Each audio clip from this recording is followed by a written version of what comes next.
And now the moment we've all been waiting for. It's 8 o'clock and time for us to bring to you this week's interview with our featured artist, Bashiyra. Hi, this is Bashiyra, and you are listening to DJ Gloss on Ramjam Radio. Stay tuned.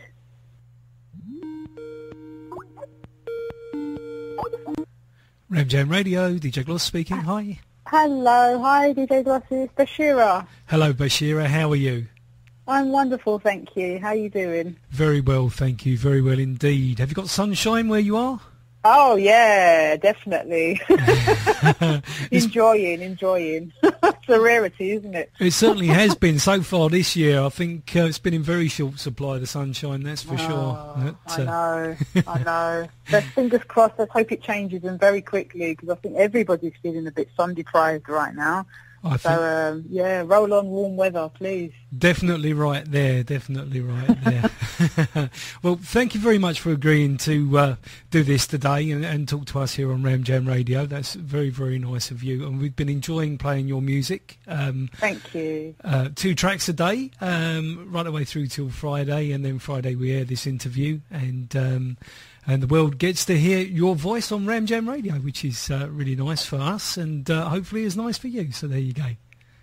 Oh, yeah, it's great. And I really appreciate all of the airplay support. So thank you to everybody at Ramjam Radio. It's wonderful. Thank you. No problem at all. Do you mind if I ask you some questions sort of going back in time a little bit? Are you okay with that? Yeah, that's fine, yeah. Okie dokie. I was just wondering what your first musical memories were in childhood. I wondered, what sort of stands out as a child as a musical memory, so to speak. I think one thing that stands out quite profoundly, actually, was when I was at school, I was cast in the lead production of a play called Babushka, which was the German version of what Father Christmas would be referred to. So it was a female who was called Babushka, and it was the German equivalent. And I was cast in the lead role of that, which involved some acting and some singing.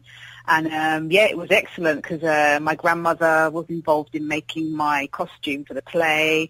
And then I would be sort of beside her rehearsing my songs.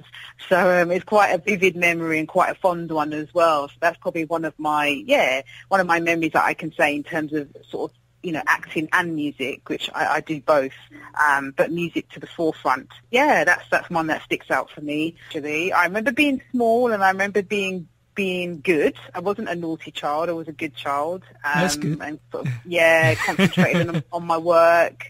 I had some good grounding in terms of, the parental support, and their focus was really about supporting me in terms of what my endeavours were around musicality and performance, but making sure that academically as well I was sound. And I'm really grateful for that because, it's led me in good stead to present day.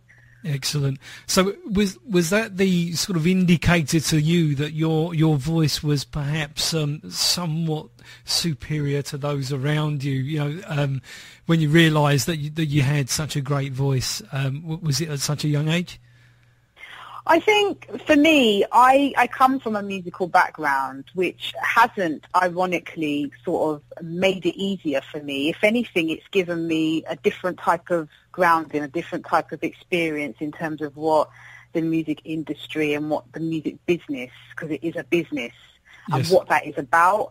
For me personally, I knew from a very young age what I wanted to do and set out to pursue that, and really just sort of honed my craft in a number of ways. And I guess the first thing was being around the studio, around family members who were into production and songwriting, and watching how they worked and listening to how they came up with, their ideas around music and songwriting. Yes. And then obviously branching out on my own and having a go. And I sort of started off doing a lot of poetry, writing a lot of poetry, and then from there gravitating into writing songs, and then developing it from there. I learned to play the piano.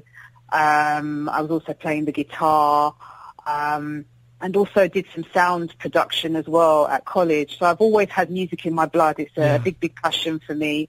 And really it was just about stepping stones. I think in life there are many, many stepping stones that we have to walk in order to gain experience, in order to gain training that will allow us to obviously, move forward with what our dreams and what our passions are. And for me, I was very clear about what that was from a very early age, and just sort of put things into place to allow me to be able to really move forward and propel. And I'm really, really grateful that that has been the case. It's been a very interesting journey.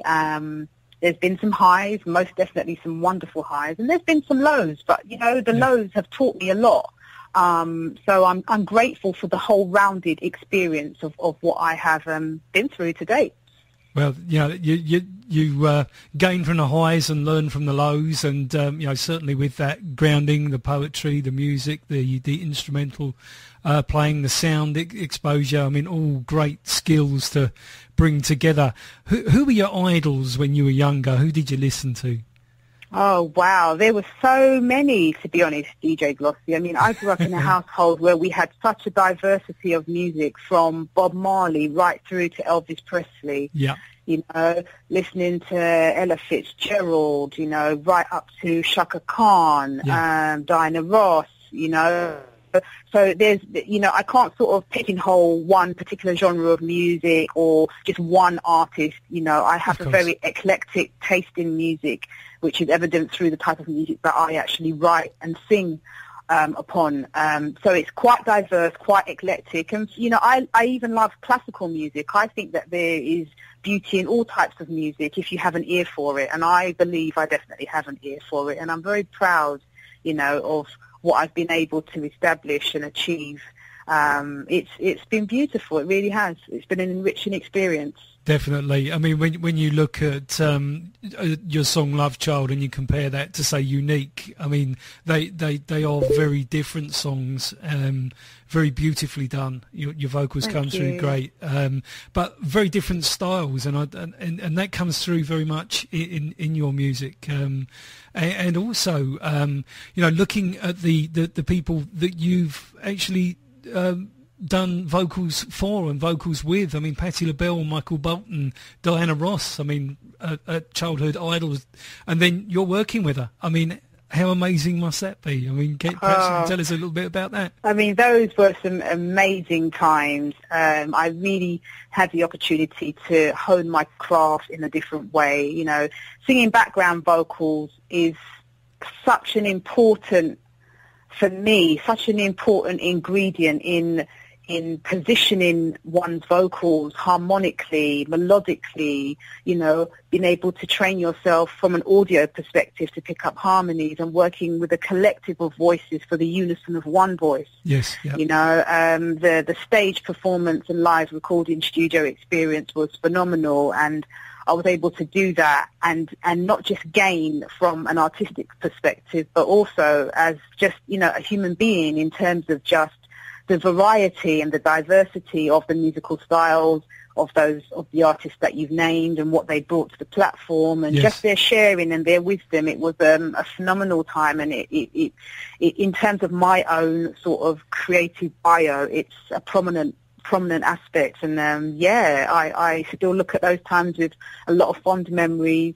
I always knew that I would gravitate to lead vocal, but I deliberately sort of chose to kind of sit in the background and concentrate on the background vocal side of things and songwriting. And when the time was right, I moved forward into, the lead sort of spotlight. Yes. Releasing my first album in 2009. That was a labour of love, yes. But it came. First albums, yeah. And I'm really proud of that. Yeah. I mean, tracks like you said, Unique, very well received. That also appeared on a compilation album, which is still available now. That's right. Also a track called The Game. I was featured on that by a very well-known producer out in Belgium, and that got to #1. And yeah, it's been a very, very, like I said, a very enriching experience. And I'm grateful. I really, really am. I'm doing what I love to do. I'm doing what I was born to do. And there's no greater satisfaction, I feel, as an artist, to be able to hold that, and to walk with that on a daily basis. That's I lovely. I just continue to evolve, That is lovely to hear, that you're living your dream yourself. That's just wonderful. It's lovely to hear from an artist, and very nice that you bring that to the fore. And I noticed that you picked up a couple of awards, Nina Simone Award. Yes. Which I've got a picture of you actually on my screen right here, holding your award up. Which is, wonderful. And then the Soul Baby Live Award for 2011. So, a big round of applause needed there. Definitely, Bashiyra. Wonderful. Thank you. I think it's just about staying focused, and I think personally, when you work to do the best, that is your best, I believe that it will draw the right attention, and nothing before its time. It was, I mean, what can I say? Multiple awards, and again, very, very grateful. There's probably, the Nina Simone one sticks out for me because I got a personal sort of congratulation from the legacy estate of Nina Simone in America. And so that was, I mean, all of my awards are special, but there was that particular one because, the work of Dr. Nina Simone is so extensive. And so to be honoured with an award in her name in terms of for my jazz contribution to music was, it was very powerful, and I'm really pleased. But I love all of my awards. They're all special to me. So thank you to everybody that supported me along this journey. They know who they are. And for all the new people who may not have heard of me, welcome to the world of Bashiyra. It's been wonderful featuring you, but I noticed that you also give back because you do vocal coaching at Rock School and the MIDI Music School and Albany Theatre. I've listed here a few places, so I mean that's always very nice. So what sort of things, and is that with children that you're involved there? I just think it's important to mentor young people who have an interest and a passion, and for me what I saw to the forefront was music and sport, and obviously for myself having such a passion within music, it just seems natural to lend my talents to young people who want to be enriched by that experience as well. So it's about, supporting them in their singing, supporting them in their songwriting, and also using music and songwriting as a vehicle to support their academic studies in literacy and numeracy. Yes. And there's nothing greater than seeing somebody who you've mentored, who you've coached, shine forward, overcome their nerves, and really set out and shine. It's a very, very wonderful feeling. So, I think it's just important to impact our youth, with positive means, and I think music is a great avenue to allow for that to happen, and I'm really happy that I can support wherever I can in that guise. No, that's lovely. That's lovely to support up and coming artists with the experiences that you've gained through your career. If it saves them doing one thing slightly wrong in what they do, then it's been a good thing for each individual involved. I love that. That's always a wonderful thing to hear. So what are you currently working on? What's Bashiyra for 2013 going to be? What are we going to see from you, or is there an album or anything that you're working on right now? Yes. My second album, sophomore album project, is ready. It's called Independent, and that will be coming out in the summer of this year. I will keep Ramjam Radio attuned of the actual date for that, but we are looking at a summer release. Off of that project, I also did a single which was available exclusively on the Luxury Soul CD album that was put out by Expansion Records. And, I think like 7 days ago, it got to #1 in America. So I am super, super pleased. And then off the back of that, I had 4 song entries, including I Won't Worry, also enter the urban top 50 RnB charts, again in America. Yes. And I've been told today, that's actually a first. And so I've actually set a new world record for an independent artist having 4 consecutive singles in one chart at the same time, plus a #1 on another chart and a top 30 track. Same song, I Won't Worry, in the UK. So massive I'm on well a high. Done to you. I'm not surprised. How amazing is that? That's really lovely. How fantastic. Yeah. There you go. So I'm kind of glowing in that sunshine right now in terms of that achievement, and really proud, and just like to thank everybody that supported me again.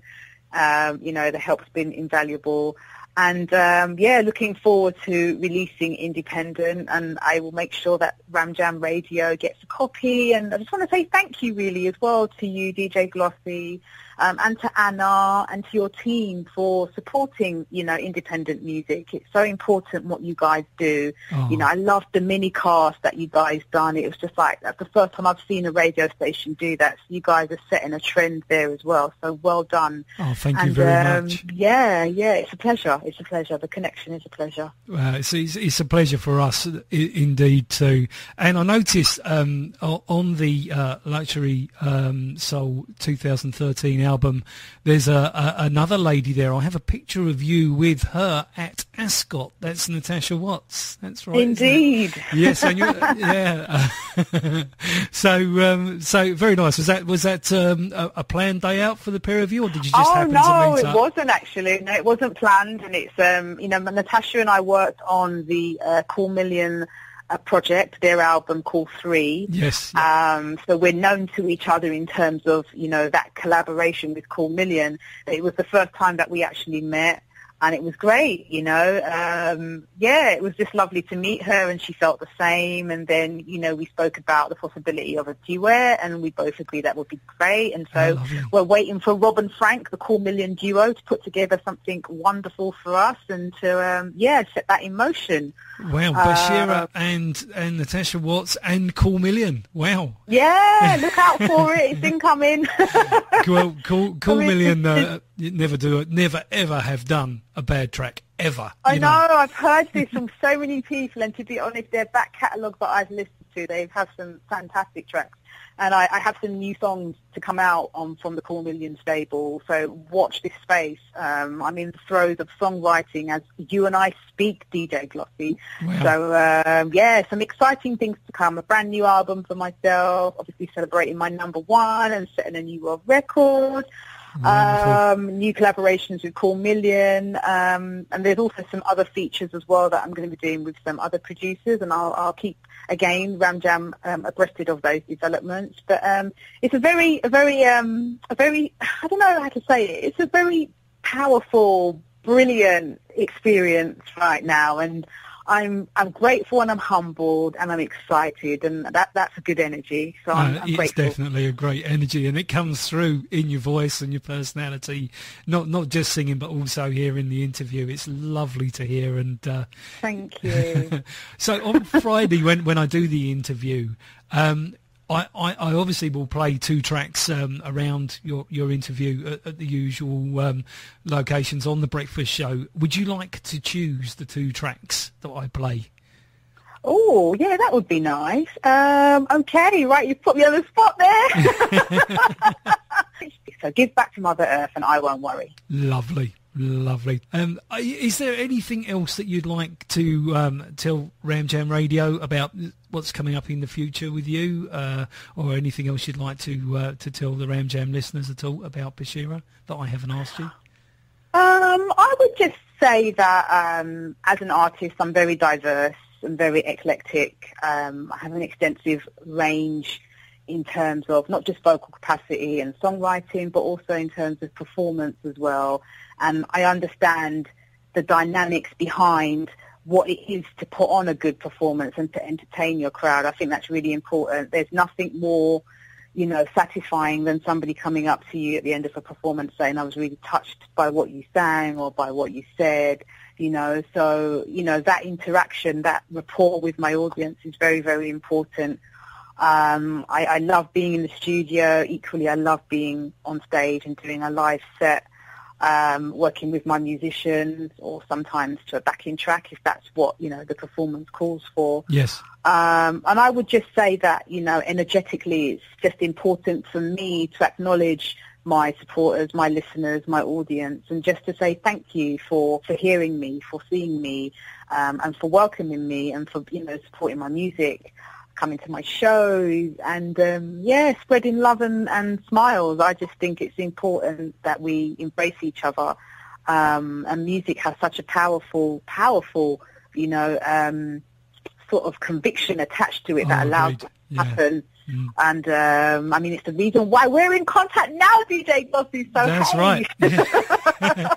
Absolutely right. Yeah. I mean, talking of energetic performances, the video on your site there of You Haven't Seen Nothing Yet. That's a wonderful performance. I watched that a little earlier and really seriously enjoyed that one. And also... Oh, brilliant. Thank you so much. Thank you so much. I mean, You Haven't Seen Nothing Yet, the single was actually associated to a stage play, a comedy stage play of the same name. Yes, I've seen that, and that was an awesome experience. It gave me the opportunity, again, to combine my acting and songwriting, singing skills. And that single, You Haven't Seen Nothing Yet, actually got to number 2. And then, it's sort of like just by, a turn of events that a remix to that was done to You Haven't Seen Nothing Yet, the single, and that's one of the songs that's actually charted again in America. So, hey, it's a good time, DJ Glossy. That's right. And then Don't Get In My Face, where you shot the video in the boxing ring. That was really good. That was number 7 in the Urban Club chart, wasn't it, in the USA, that particular one? Absolutely. Yeah. Absolutely. And incidentally, a remix version to Don't Get In My Face is one of the 4 that's actually charted in America present day as well. So... sort of 2 remixes, Don't Get In My Face and You Haven't Seen Nothing Yet, as well as I Won't Worry, charting and attaining the number 1 spot. And the 4th track is For You and Me, which was my feature with Cool Million. Yes. So, yeah, it's a yummy, yummy time. Sounds absolutely wonderful, Bashiyra. It's been wonderful to speak to you. All right, DJ Gloss, it's been a pleasure. Thank you so much. An absolute pleasure to talk to you. Thank you so much. And I know so much more about you now, and it's lovely to actually speak to an artist. Wonderful. Thank you. Thank you for your wonderful music. All right. Take care. Take care. Okay, bye-bye. Bye-bye. Hi, this is Bashiyra, and you are listening to DJ Gloss on Ramjam Radio. Stay tuned. That was the wonderful Bashiyra there in interview, our featured artist for this week, and Smiles and Love, I think, coming out of that one. And the world record that was set was as follows. It was 4 consecutive song entries at the same time in one chart, and that chart was the top 50 RnB Charts DPP USA.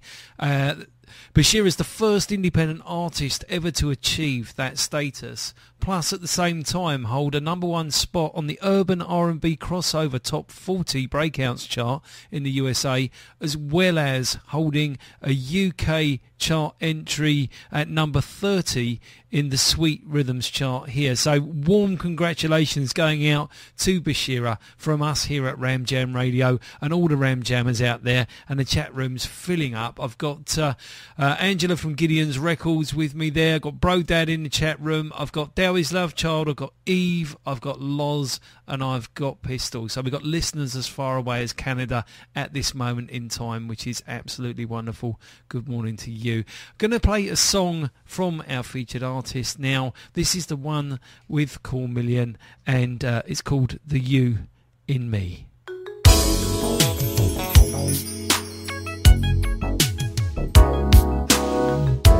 Baby, it's the you and me, the me and you, that makes this love.